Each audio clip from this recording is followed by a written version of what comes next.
పాక్ దాడుల్లో అమరుడైన తెలుగు జవాన్ శంకర్ నాయక్ కుటుంబాన్ని అన్ని రకాలుగా ఆదుకుంటామన్నారు AP deputy CM Pawan Kalyan.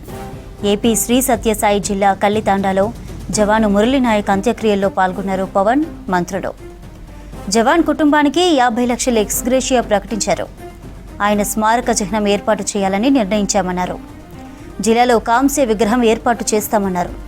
Murali Naik కుటుంబానికి 5 ఎకరాలతో 300 గజాల ఇంటి స్థలం ఇవ్వనున్నట్లు తెలిపారు.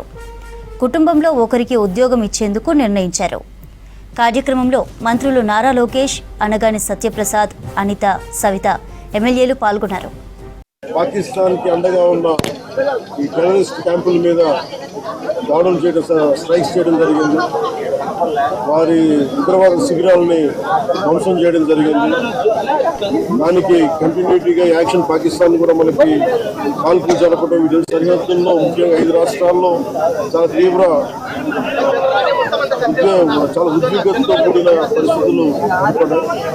ఆ క్రమంలో మన ఆంధ్రప్రదేశ్కి సంబంధించిన మురళీ నాయక్ కూడా అగ్నివీరుగా గత 2 సంవత్సరాలు 22లో వెళ్ళిన వ్యక్తి.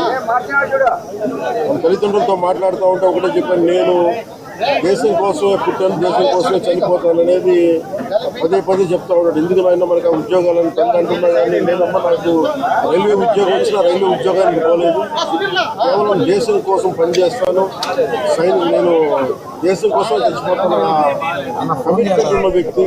కానీ దురదృష్టవశాత్తు చాలా చిన్న వయసులో 23 ఏళ్ల వయసులో తన ప్రాణాలని కోల్పోవాల్సి వచ్చింది.